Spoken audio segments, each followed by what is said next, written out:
ओम नमः शिवाय। श्री शिव महापुराण रुद्र संहिता सती खंड 17वां अध्याय। ब्रह्मा जी बोले, इस प्रकार मैंने सभी देवताओं के द्वारा की गई शिव जी की उत्तम स्तुति को आपसे कह दिया। हे मुने, सती ने जिस प्रकार शिव जी से वर प्राप्त किया उसे अब मुझसे सुनो। सती ने अश्विनी मास के शुक्ल पक्ष की अष्टमी तिथि को उपवास कर भक्ति पूर्वक सर्वेश्वर शिव जी का पूजन किया। इस प्रकार नंदाव्रत के पूर्ण हो जाने पर नवमी तिथि का कुछ भाग शेष रह गया था। उस समय ध्यान में निमग्न उन सती के सामने शिव प्रकट हो गए। वे सर्वांग सुंदर तथा गौर वर्ण के थे।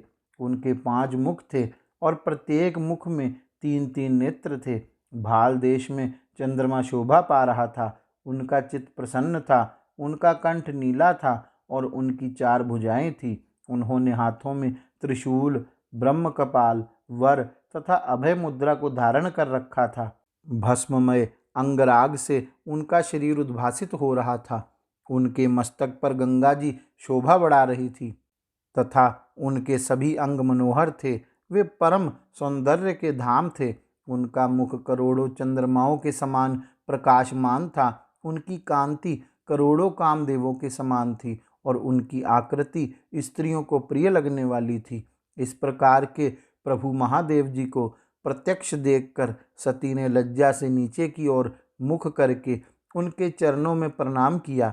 तपस्या का फल प्रदान करने वाले महादेव जी उत्तम व्रत धारण करने वाली सती को पत्नी रूप में प्राप्त करने की इच्छा रखते हुए भी उनसे कहने लगे।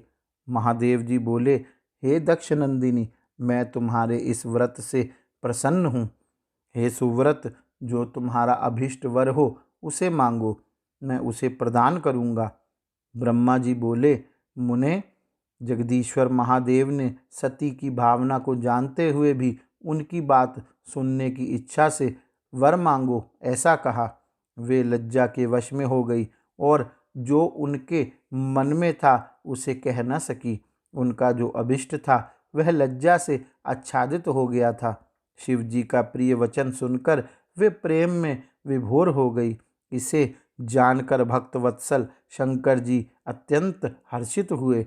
सत्पुरुषों के शरण स्वरूप तथा अंतर्यामी वे शिवजी सती की भक्ति के वशीभूत होकर वर मांगो, वर मांगो ऐसा शीघ्रतापूर्वक बार बार कहने लगे।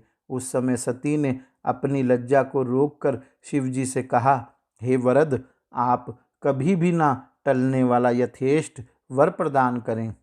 शिवजी ने अनुभव किया कि सती अपनी बात पूरी नहीं कर पा रही है। एतदर्थ उन्होंने स्वयं ही कहा, हे देवी, तुम मेरी पत्नी बनो। अपने अभीष्ट फल को प्रकट करने वाले शिवजी के वचन को सुनकर और अपना मनोगत वर प्राप्त करके सती प्रसन्न होकर चुपचाप खड़ी रही। वे सकाम शिवजी के सामने मंद मंद मुस्कुराती हुई कामना को बढ़ाने वाले अपने हाव भाव प्रकट करने लगी। सती द्वारा अभिव्यक्त हाव भाव को स्वीकार कर श्रृंगार रस ने उन दोनों के चित्त में शीघ्रता से प्रवेश किया। हे देवऋषि, श्रृंगार रस के प्रवेश करते ही लोक लीला करने वाले शिवजी तथा सती की चित्रा से युक्त चंद्रमा के समान विलक्षण कांति हो गई। काले तथा चिकने अंजन के समान कांति वाली सती स्फटिक मणि के सदृश कांति युक्त उन शिवजी को प्राप्त कर इस प्रकार शोभित हुई, जिस प्रकार अभ्रलेखा मेघ घटा चंद्रमा को प्राप्त कर शोभित होती है। तदंतर दक्ष कन्या सती अत्यंत प्रसन्न होकर दोनों हाथों को जोड़कर भक्तवत्सल भगवान शिवजी से विनम्रता पूर्वक कहने लगी। सती बोली, हे देवदेव, हे महादेव, हे प्रभु, हे जगतपते, आप मेरे पिता के समक्ष वैवाहिक विधि से मुझे ग्रहण कीजिए। ब्रह्मा जी बोले, हे नारद, इस प्रकार सती की बात सुनकर भक्तवत्सल महादेव जी ने प्रेम पूर्वक उनकी ओर देखकर यह वचन कहा, ऐसा ही होगा।